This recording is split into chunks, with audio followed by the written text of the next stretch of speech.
here, and I missed 4 weeks, and I come back and I don't know how to run anything. You're fine. Don't lie. I don't know. Anyway, the I know sheriff there's is a lot of buttons over there. There are. I found that out while you were gone. The sheriff is here. Yay. Brad Kunkel. Just glad you're back. Welcome back to your place at work. Did you miss me? Yes, the house that Steve built. It was... Whatever. No, it was really weird because I've never been, seriously, since I was 15, I've never been off the air that long. Wow. Isn't that ridiculous? I get fired. I got fired on occasion because some people don't think I'm funny. Can you believe that? I know. And then the same day I'd get another job. I've never been unemployed. It's just, so for those 4 weeks I'm going, wow, hey, Price is Right is on. What makes you feel any better? When I was coming in today, I heard your voice. It didn't even click at first that there had been this absence, and then I thought, oh, wait a minute. He's been gone. He's back. It's weird. Glad to have you back to your show. Well, our show. Don't slight Jim. It's okay. He gets his feelings hurt. No, not really. Okay, so ICE. Mm-hmm. Do you have to cooperate with them? Do you cooperate with them? Yes and yes. Okay, you do cooperate. Has it come up in the last couple of months? Not anything outside of the norm. Mm-hmm. So like I said, yes, we do cooperate. Iowa law says we have to. Iowa Code 27A is very clear, very explicit. The thing you have to remember is that statute has been on the books since 2019.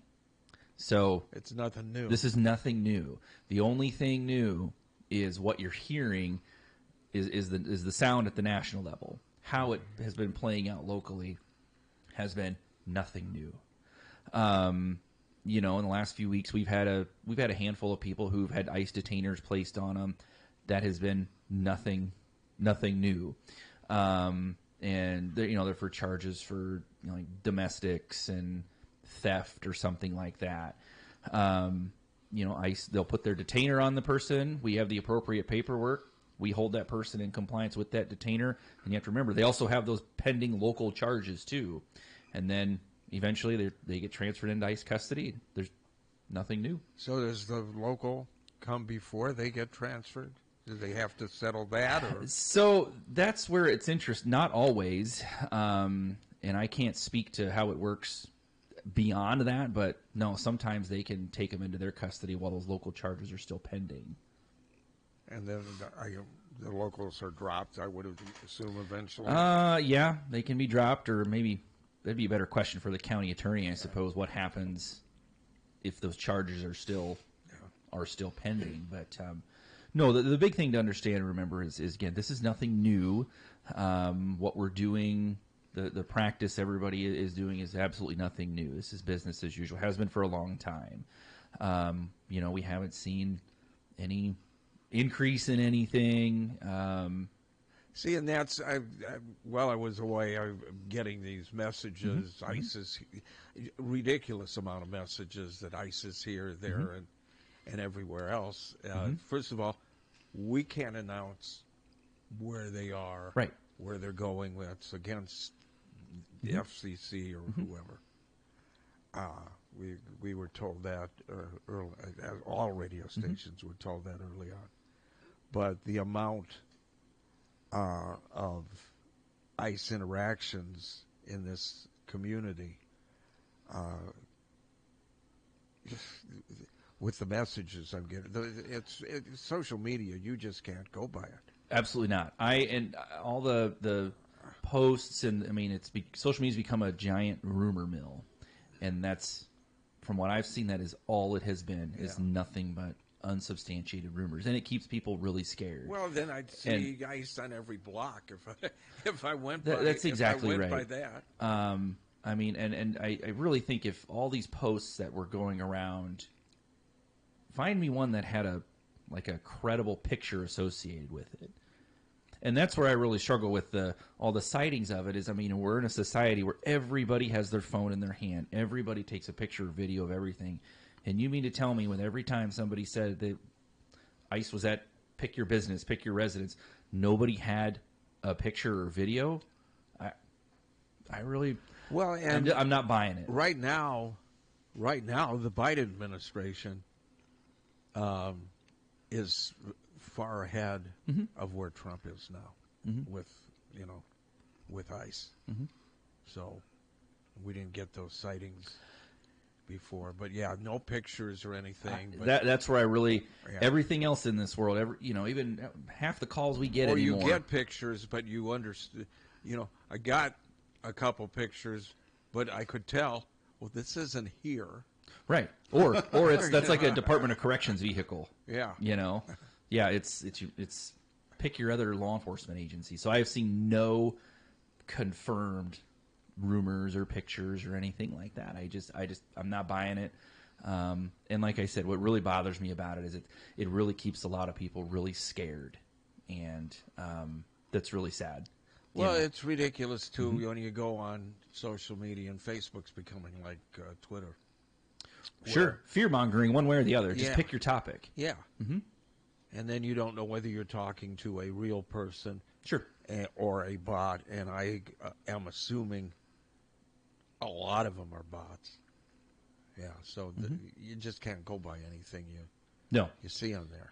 no. I mean, really, it should go back the old-fashioned way. Just talk to people. Face-to-face interactions and phone calls, and keep the anonymity of social media out of it. So, That goes back to when you say talk to people. It goes back to the OJ chase with me, and well, and the fact that there was no internet, there was no social media, nothing like that.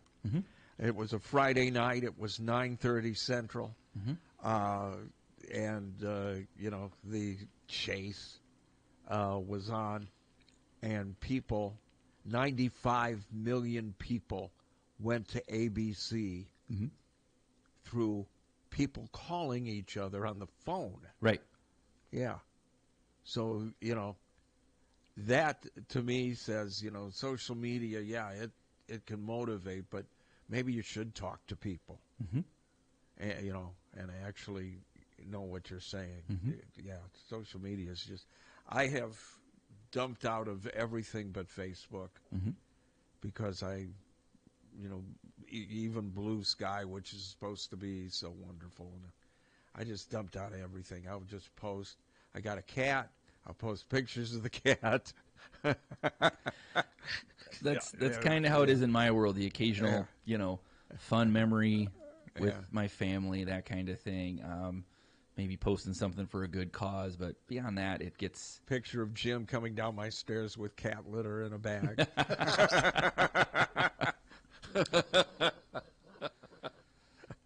Jim's been everybody here has been such a help. good. Yeah. Oh, good. Yeah. I really appreciate it. So the rumors that ICE is just trolling around looking for people that look like they're illegal immigrants and stopping them and asking them for their papers, that's totally false. It's ridiculous. Yeah. It's false. I look at it this way too. I want to say, there's not an immigration office. There's not like an ICE office in Iowa City. There's one in Cedar Rapids, and I want to say they only have like 4 agents that work there. So you mean to tell me they're ganging up and coming down here to, harass the locals? That's just nonsense to me. Again, I think a lot of the rumors are, a lot of them are put out there just to keep people scared. They're just intentionally meant to scare people. And that's it. And it's awful that people are taking advantage of this to keep people scared. Well, and what's happening is people are not showing up for work because they're afraid they're going to get nabbed or something, even though they haven't really done anything wrong. No, nothing.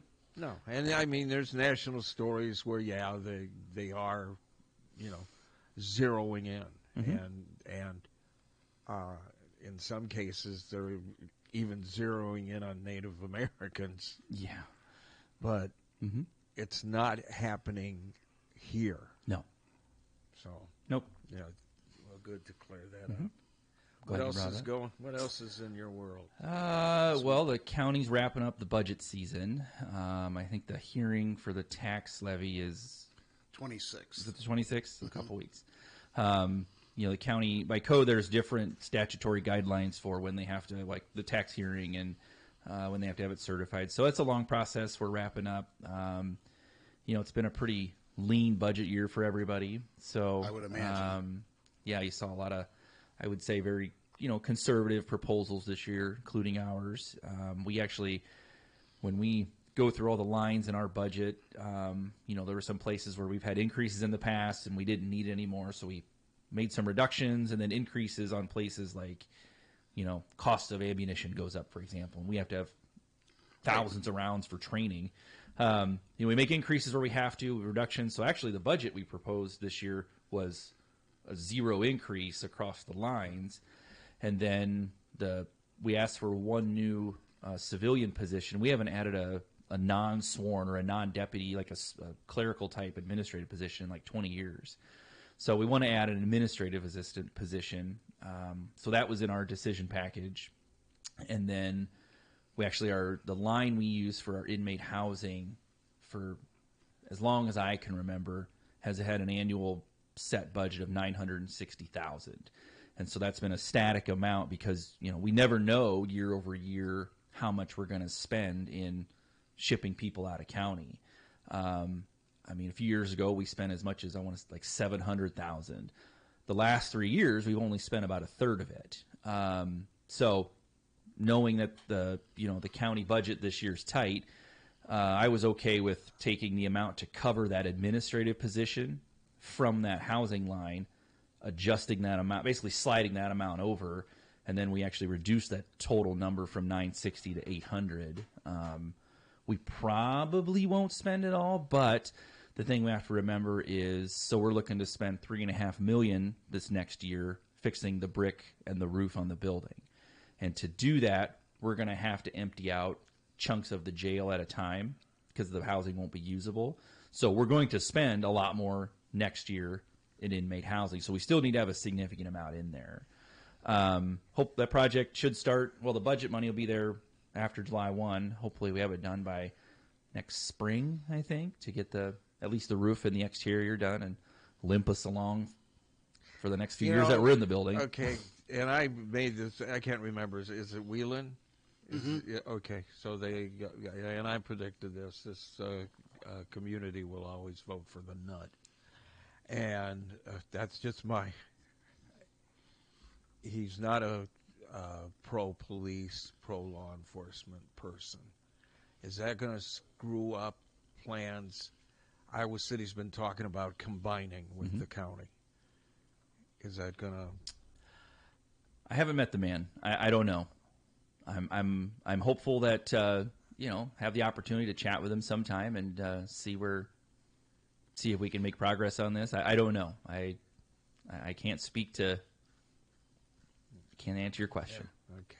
Well, from a purely fiscal standpoint, it only makes sense to combine the two, the county jail and the city police department into one building, because it'll be cost efficient that way. And frankly, we all know that both buildings are not efficient for what's needed now. Yeah, it's definitely a unique opportunity when you have both the county and the city having the same infrastructure problem. And that's really what this is. It's a problem of aging infrastructure. And we have to remember to think about it that way.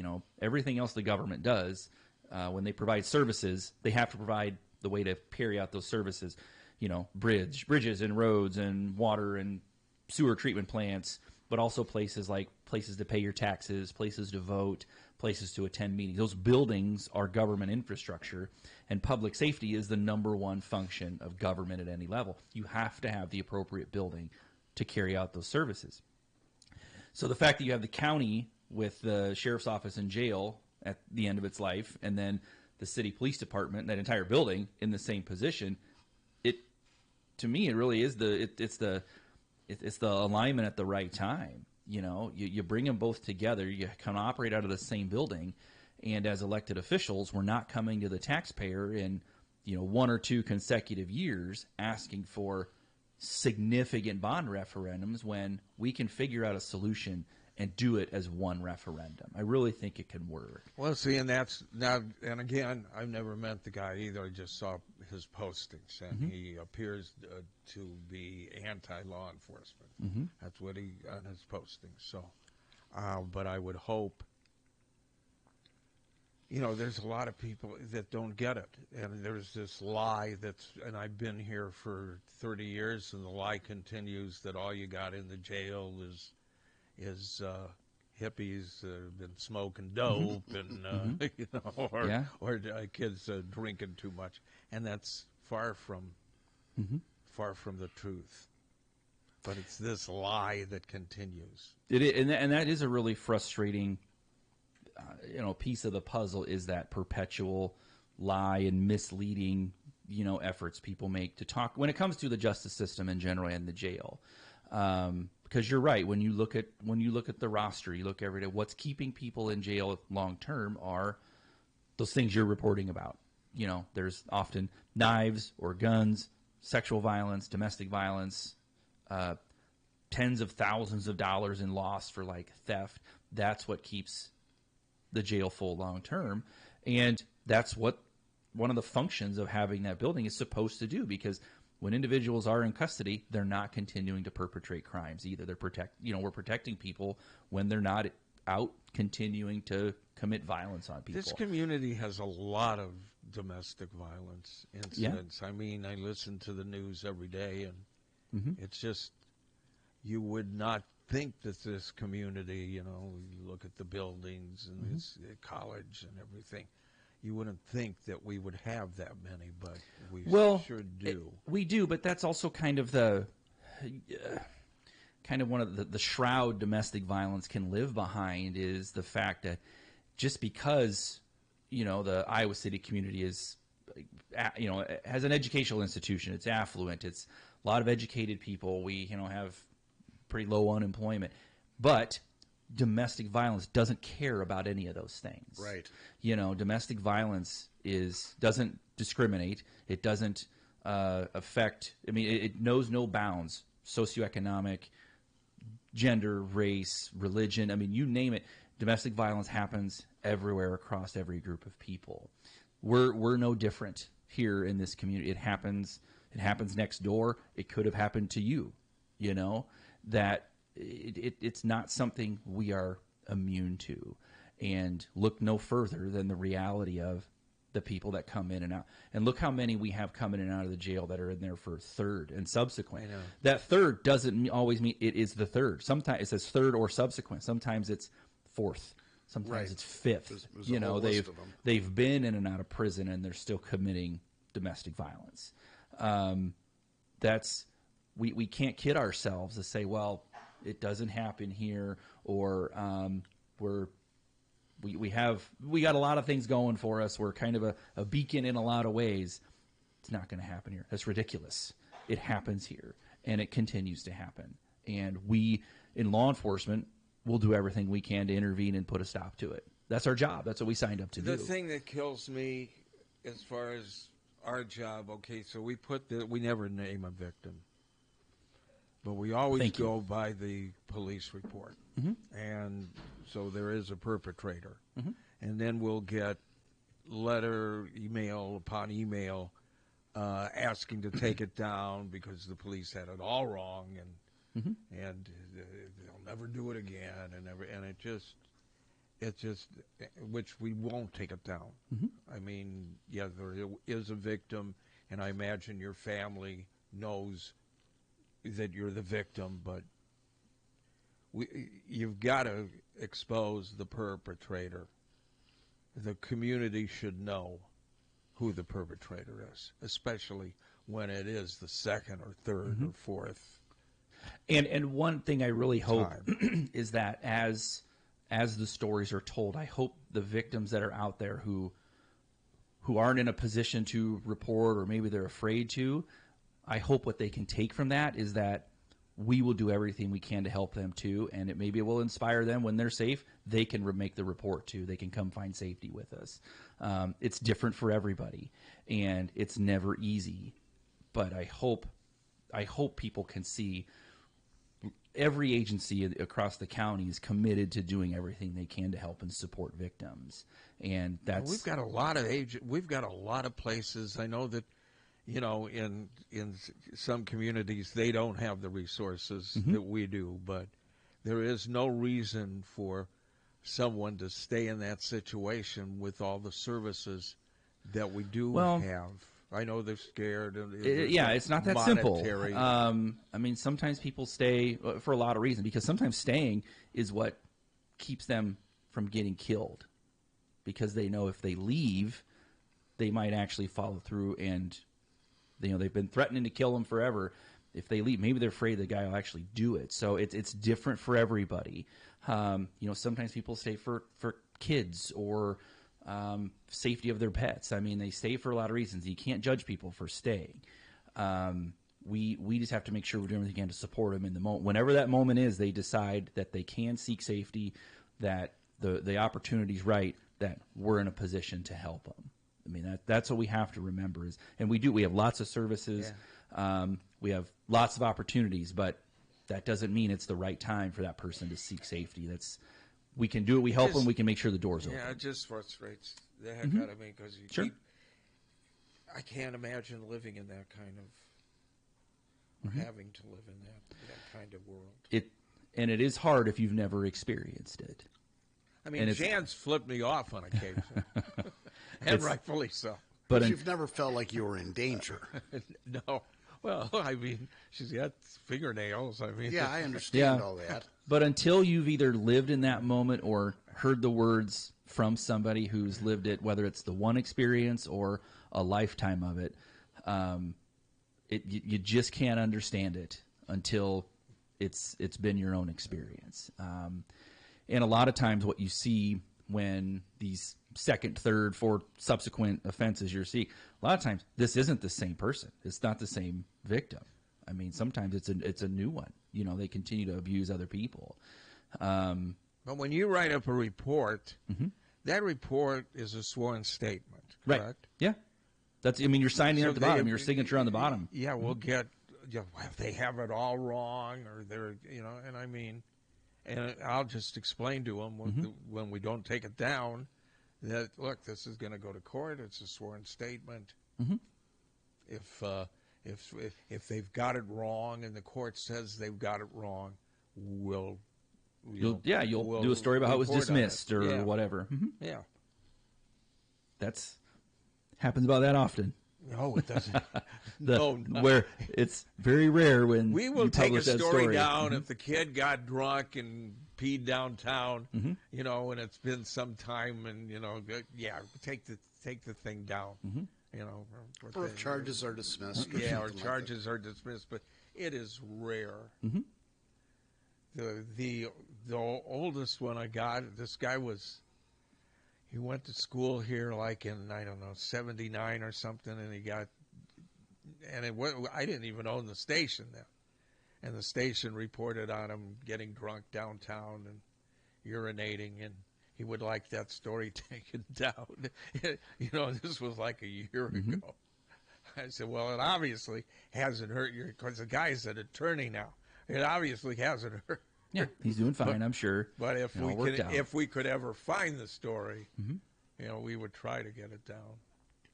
I never did find the story. I get tired of people making excuses for the abusers. Sure. And time after time, because so many times too, other people, like, they also, sometimes people making an excuse, they know the truth, and yet they're still making the excuse, or they're blaming the victim. Like, that drives me crazy. Well, and that's a reason why people don't report, is because they think, well, I'm going to get blamed for this. And then they don't come forward. And that's terrible. People shouldn't have to live that way. But it's because people they want to take advantage of it and further victimize people. And it drives me crazy. Anyway. What else? Other than that, weather's getting nice. You can You ever get your knee replaced? No. Don't. It hurts. Oh, brother. I have, though. No clicking. People have been asking, is your knee... Somebody called up and said, no, wait, my knee clicks. I don't know why their knee clicks. They got the ratchet version. I guess. But no, I'm better now. I can... Do you have to do the other one? No, Just one? just the one. That's good. Yeah. No, this is for parts. No. Staying with the original equipment for here on out. Yeah. 76, Yeah. No, not much else. I see the busy weekend, I guess. I think we had 21 for court Saturday morning. 21, I think, Sunday morning, something like that. So Yeah, it was a lot of arrests. Wasn't there a big bar crawl or something? There was. Was that sanctioned or just somebody? Yeah, well, they kind of do it every year before spring break, because the university goes, when they do their schedule for the year, when's St. Patrick's Day? Okay, that's spring break. We're not putting up with that here. So it's not allowed. So they're off, not this week, but they'll be off next week. Mm-hmm. So they had their bar crawl this past weekend. Yeah. So no, busy weekend looks like. Weather, it's getting warm early this time, so we're trying to get some of the fire departments and I are trying to get a little ahead of grass fires and doing some earlier than normal education about open burning. Yeah, there's a red flag warning out right now. So. Because you see every year it's the same thing. It's people burning, they don't pay attention to the wind, they don't think about having a water source or leave something unattended. Next thing you know, it's burning across the section and takes down a barn or something like that. So just reminding people to make smart decisions about burning, pay attention to the weather. I mean, my goodness, or just wait until the wind dies down. Right.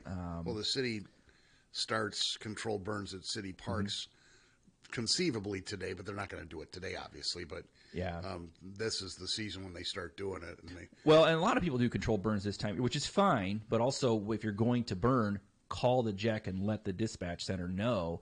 That way you're not burning off a field and then somebody driving by calls 911, says, hey, there's a field on fire, and 5 trucks from the fire department go rolling out there for a controlled burn. Because now when they're out there 5 miles away, that's inevitably, that is when a real grass fire that needs attention happens on the other side of their district. Right. So it can pull resources in a lot of different directions. So if you are going to burn, call the JEC and let them know you're doing a controlled burn. There you go.